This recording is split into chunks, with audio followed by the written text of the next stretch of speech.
So there was a Senate hearing yesterday involving a number of different public health officials. The new CDC director, Rochelle Walensky, participated, and so did Dr. Anthony Fauci, the top infectious disease doctor in the United States. And Republican Senator Rand Paul was there. Rand Paul has been increasingly fixated on a COVID lab leak conspiracy. And this all came to a spectacular head yesterday when Rand Paul, I guess, confronted Dr. Fauci about it. And Dr. Fauci reacted by saying quite plainly, Rand Paul has no idea what the hell he's talking about. And we're going to pick it up near the start and dive into it. Let's go right into the first clip. Think about that for a moment. The SARS virus had a 15% mortality. We're fighting a pandemic that has about a 1% mortality. Can you imagine if a SARS virus that's been juiced up and had viral proteins added to it, to the spike protein, if that were released accidentally? Dr. Fauci, do you still support funding of the NIH funding of the lab in Wuhan? Senator Paul, with all due respect, you are entirely and completely incorrect that the NIH has not ever and does not now fund gain-of-function research in the Wuhan Institute of Virology. Do they fund Dr. Barrick? We do not fund. Do you fund Dr. Barrick's gain-of-function research? Dr. Barrett does not doing gain-of-function research, and if it is, it's according to the guidelines, and it is being conducted in North Carolina, not You don't think inserting China. a bat virus spike protein? Okay, so let's break down some of this stuff. It is certainly possible that this Wuhan lab was researching coronaviruses and even could have been researching this specific coronavirus strain in their lab. And that should be looked at because it might have leaked in addition to it already having been out in the world as an accident. That's certainly possible. It should be investigated. What some people are going to is that this was a bioengineered weapon amplified at the Wuhan lab and released into the public. There is no evidence of that whatsoever. Now, with all of these conspiracies, one can always say, and conspiracists typically do, you've not definitively proven that that hasn't happened. But when you make the extraordinary claim, or when you make a claim for which we have not seen evidence, then you should at least look for or present some evidence if you want to be taken seriously. So this is like layer one of the conspiracy, which is establishing, as Rand Paul is trying to do, that the NIH and Dr. Fauci himself in some cases were specifically funding research at the Wuhan lab. But Dr. Fauci says, we did not fund what is called the gain of function research.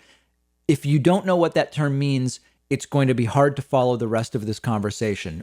Gain of function research is research into making a microorganism, a virus, etc., have increased transmissibility, increased virulence, increased immunogenicity from what it has through a variety of different processes that can be done in a lab. And Dr. Fauci simply says that wasn't being done, and we're not funding that. And Dr. Fauci was ready for what followed from Rand Paul here. That he got from the Wuhan Institute into the SARS virus is gain of function. That is You would not be in the minority because at least 200 scientists have signed a statement from the Cambridge Working Group saying that it is gain of function. Well, it is not. And if you look at the grant and you look at the progress reports, it is not gain of function, despite the fact that people tweet that.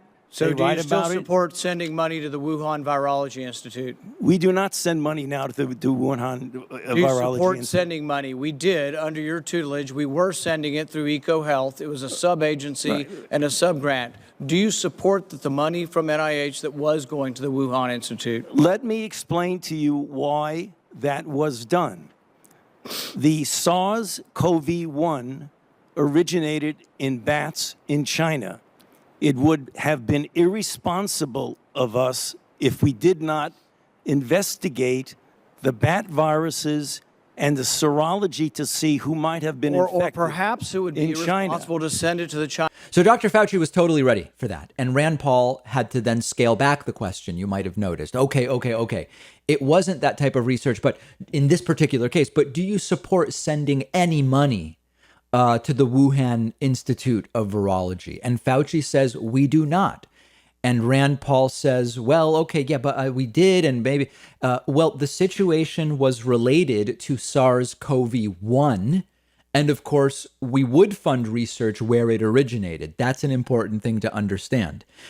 We were looking at SARS-CoV-1 and we were looking at it where it originated. It makes sense to do that. Why wouldn't we be doing that? Okay, so then they move on, but Rand Paul keeps pushing at Dr. Fauci stuff that is simply not true. And Fauci just keeps beating it off. Rand Paul goes back again to gain of function research, and Fauci again has to beat it back. Perhaps it would be irresponsible to send it to the Chinese government that we may not be able to trust with this knowledge and with this incredibly dangerous viruses. Government scientists like yourself who favor gain-of-function research. I don't favor gain-of-function research in China. You are saying things that are not correct. Government defenders of gain-of-function, such as yourself. Rand Paul just won't be deterred, right? And this is not it. Rand Paul keeps going. It starts to get painful. Look at this. In the U.S., we have 11 labs doing it, and you have allowed it here. We have a committee to do it, but the committee has granted every exemption.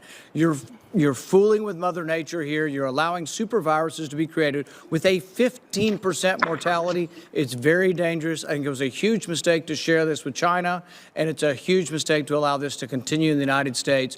And we should be very careful to investigate where this virus came from. I fully agree that you should investigate where the virus came from. But again, we have not funded gain-of-function research on this virus in the Wuhan Institute of Virology, no matter how many times you say it. There was research. There was research done with Dr. Shi and Dr. Barrick. They have collaborated on gain-of-function research where they enhanced the SARS virus to infect human airway cells, and they did it by merging a new spike protein on it. That is gain-of-function. That was joint research between the Wuhan Institute and Dr. Barrick. You can't deny it. Senator Paul, your time has expired. Dr. Fauci, I will let you respond to that when we need to move on. Excuse me? I will allow you to respond to that, and then we'll move on. Yeah, I mean, I just wanted to say, I don't know how many times I can say it, Madam Chair. We did not fund gain-of-function research to be conducted in the Wuhan Institute of Virology. Thank you. You almost don't really need Dr. Fauci there. And this is a typical, sometimes the term grandstanding is thrown around for what happens in these Senate hearings. And one way that I identify grandstanding is that even without the guest or the witness or the person giving testimony, you almost don't need them for the senator to just keep doing what they do and saying what they say. They are going to say their piece regardless of what the witness contributes. And Rand Paul is just reading this stuff regardless of what Dr. Fauci says.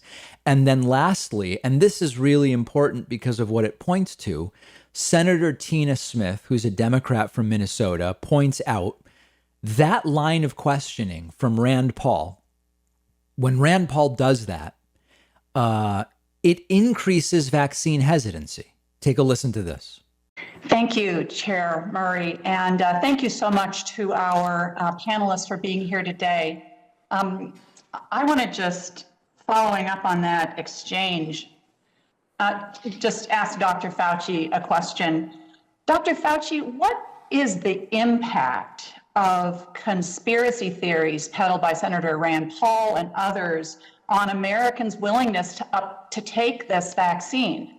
A vaccine that, by all accounts, is remarkable for its safety and efficacy. Well, conspiracy theories certainly are not helpful in what we're trying to do. I guess I can say that with some degree of confidence.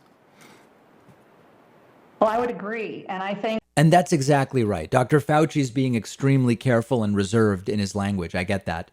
But this is a major problem. When you start to see these lines of questioning, particularly from senators like Rand Paul, who have such wacky bases of support, can we trust anything? Can we trust what science knows about the origins of the virus? Can we trust what anybody tells us about vaccines or the seriousness of the disease, about the need to get vaccinated, about anything?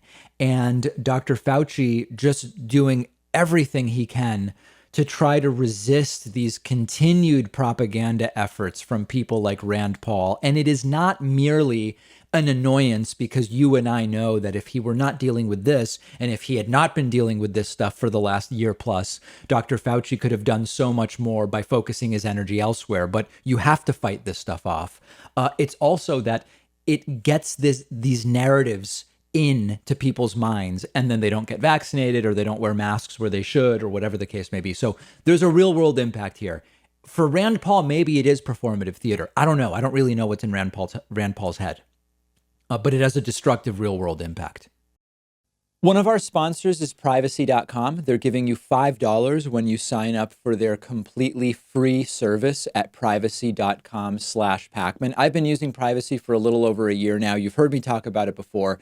It's a lifesaver, and here's how it works. It takes just a couple of minutes to set up. Anytime you buy something online or on the phone, instead of actually using your real credit card number, the Privacy app and the browser plugin let you give each company a randomized virtual credit card number that you create out of thin air. It'll even autofill the card number with one click. And the payment is taken out of your checking account without the merchant ever knowing your real information. So this allows you to keep your banking information secure, but also to take control of your finances. You can create up to 12 of these virtual credit cards a month. You can set spending limits. You can freeze them. You can delete them anytime you want. So when you do this, it means you're not going to be charged when you don't want to be, because you can destroy the virtual card number right after using it, which, for instance, I love using free trials because I know I won't be charged when the trial is over if I use a virtual credit card number. You're keeping your identity private by not telling companies who you are. You're keeping your bank or credit card info protected against data breaches and identity theft. And it's free. And like I said, you'll get $5 to spend when you sign up at privacy.com/Pakman.